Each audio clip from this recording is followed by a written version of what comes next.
Hello guys, welcome back. So in this video we are going to create a simple application which is going to help us to restore and save states across configuration changes without using a view model. So without further ado, let's get started. Okay, now for demonstration purpose we are going to create here a account application which is going to help us to demonstrate how we can save and restore states.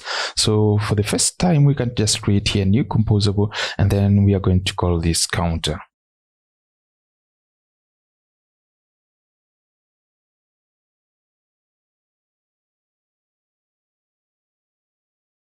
And here we're going to create a counter state, and we can use hereby, and we can keep here the user state by remember.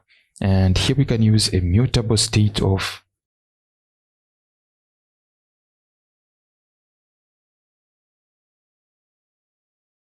Now for that case here we're going to create a simple application, and this one is going to be situated inside a row. So we can create here a row.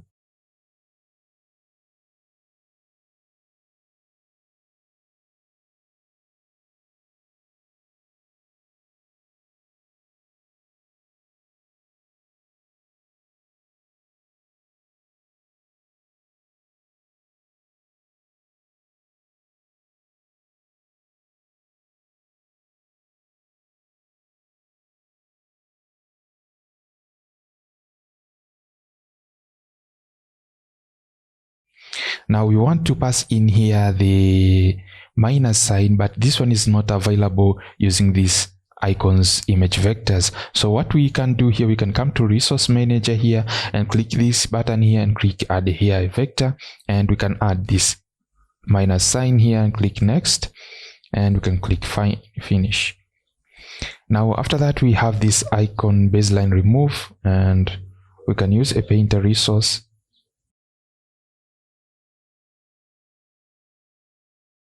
Now for that case here our application is ready, and what we have to do here now, we want to reassign here our counter.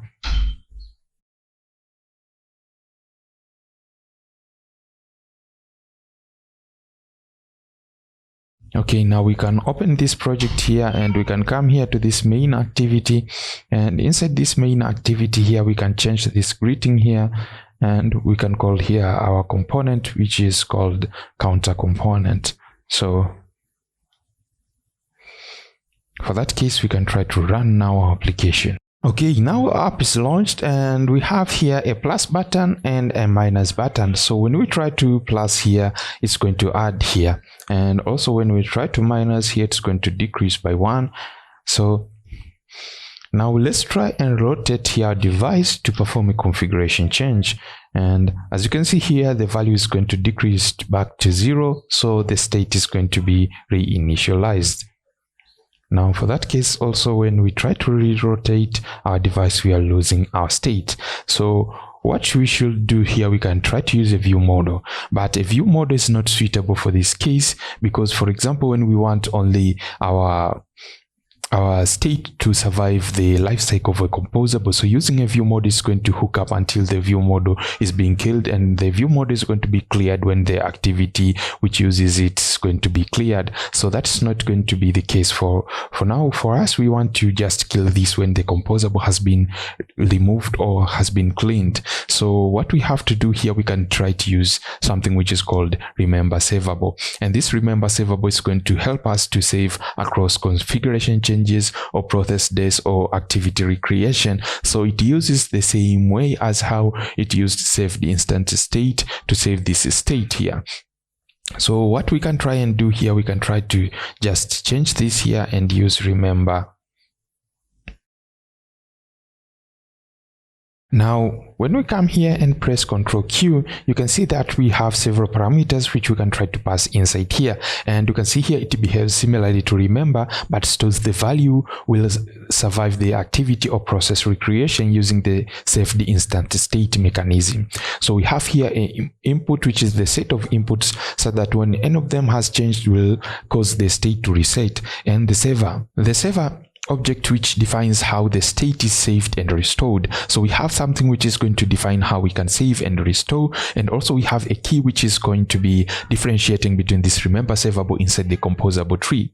And we have here the init factory which we are going to pass in here our state value, and this one is going to be called every time when we want to recompose. So here the very important thing which we have to keep in eye, so this saver here. So as you can see here, when we come here and press Ctrl Q, we can press Ctrl click this, you can see it's going to take up to where it's been declared, and you can come here, you can see it's using an autosaver. So this autosaver does not provide any conversion. So this one, anything, for example, anything which can be saved inside the bundle can be saved automatically. That's why we're using here an autosaver. So for that case, we can just come here, and we don't want to provide because we're using here an int which can be easily saved inside the bundle. So what we can do here, we can try to rerun our application and see if this one is going to survive configuration changes. Okay, now our app is launched. Let's try here and add here a values, and we can try now to rotate our device and see if the state is going to be lost. So as you can see here, the state is being saved across configuration changes. Now, for example, if you have an object which cannot easily be added to a bundle, what can you do? So let's see, for example, if we create an object that is going to store this counter and see how we can do this. Okay, now we can try to collapse this here, and we can create here a data class.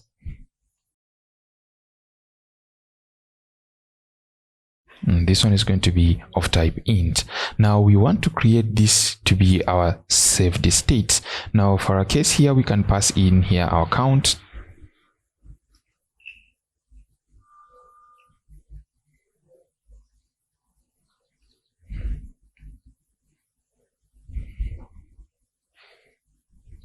Now after that here, now we can fix this count because this one is going to be, we can pass in here a counter.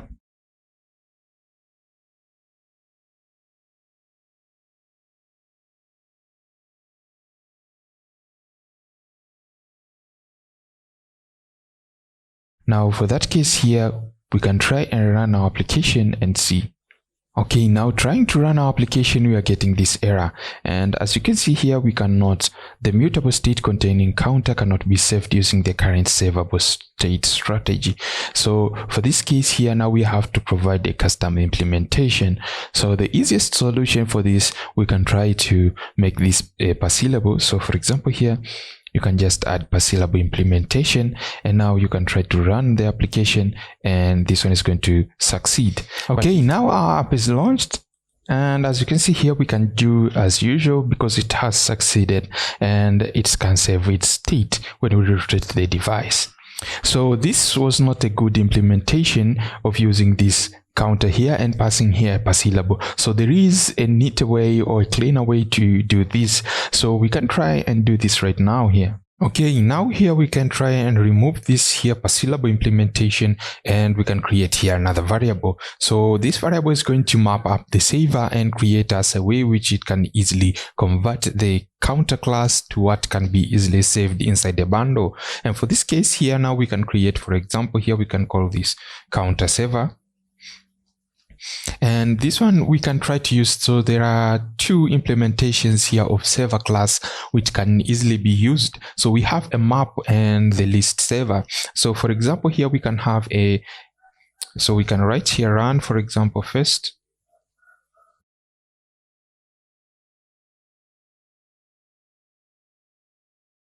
So here we have our counter, and what here we can use a map saver.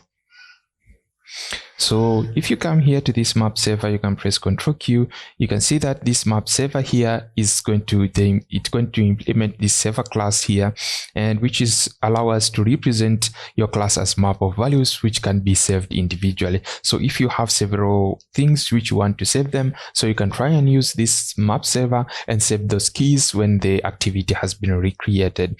So what we have to do here now, inside there is two functions or two parameters which you can use. So we have here first, which is called save. So here we can come and provide the conversion. So this save here is going to provide the conversion, and if this one is going to be null, it's not going to perform anything, so it's going to return the value. And also here we have the restore value. So inside here now we can try to restore our values. So if the value is going to be null, it's going to reinitialize the whole application or the whole state so that we can get a value. So for this case here now we want to save, for example, here our counter. Now we want to return here a counter, and what we can do here now, we can pass in the key which we have. So here we have a parameter. So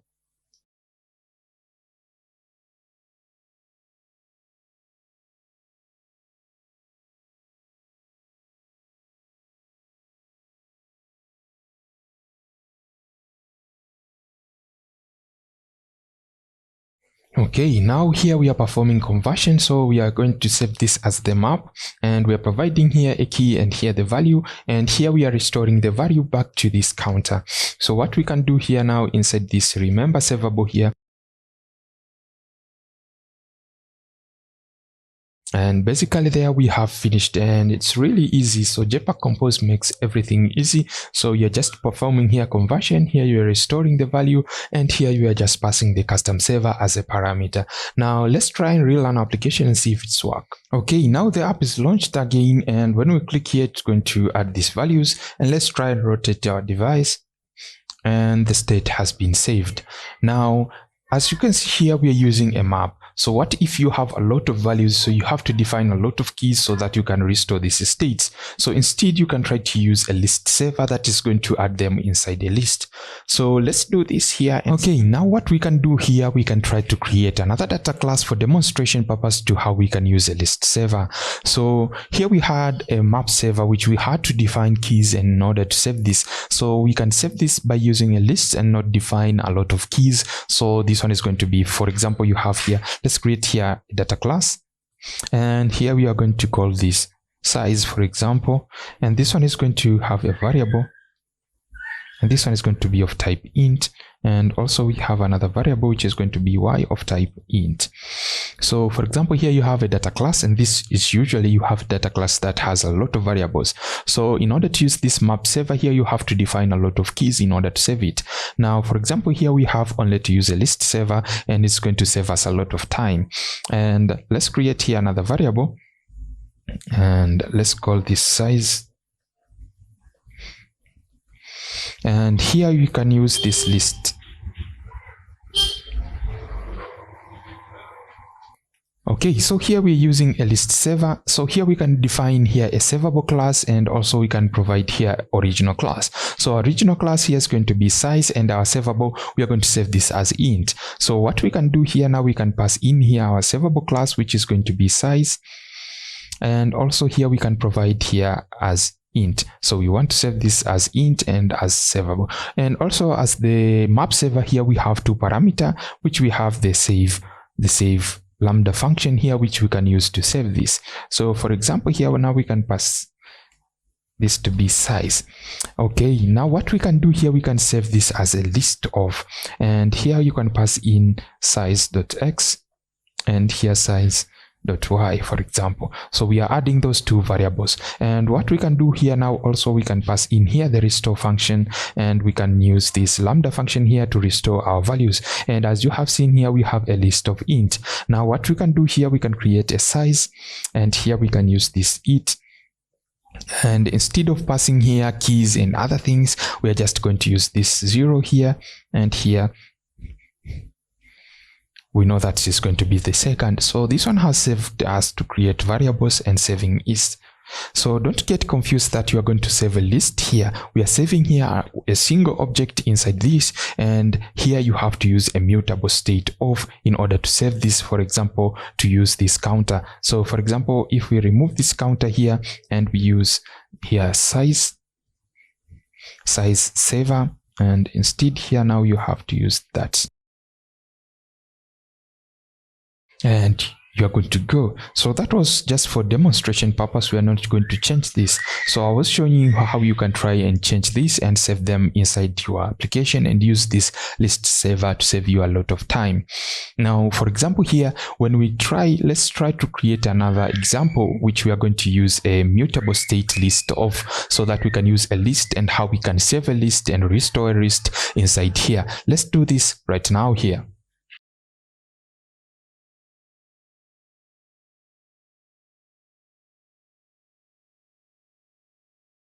Okay, now here we are going to create a variable, and this one we are going to call it nodes, for example here.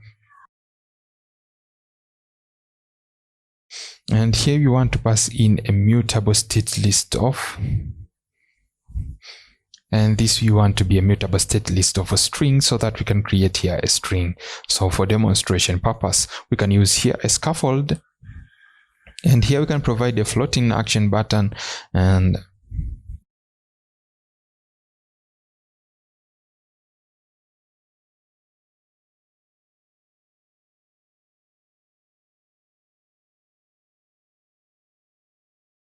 okay, and here we can use a lazy column.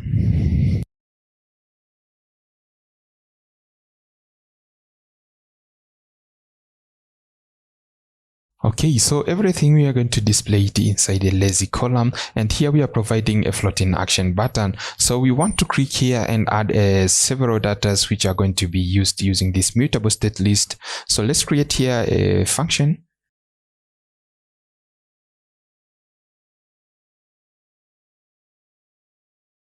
So basically here we have several strings which we want to return, and we are going to return a random strings.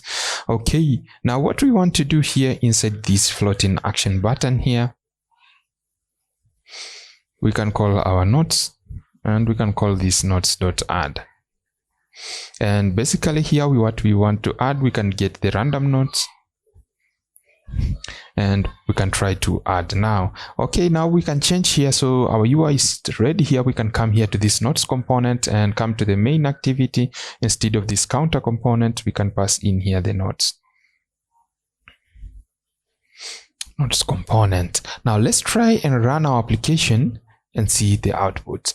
Okay, so the application here brings us an error, and you can see here the snapshot state list cannot be saved using the current savable strategy. So this means it cannot be added to the bundle. So what we can do is create here a custom saver. So instead of using the list saver or map saver, let's create our own saver here for this case. Now let's come here and create another variable, and we can call this saver here. And what we can do here, we can use the save. And now we can try to pass in here the original and savable class. So the original class here, we want to save this to be a mutable state list.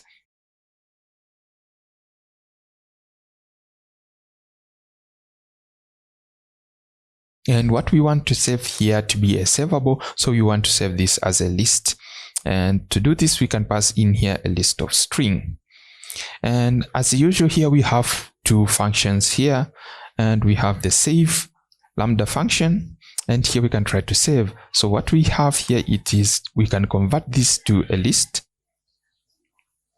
as you guessed. And also here we can pass in the restore. And here now we can use the list which is provided here, and we can convert this to mutable state list.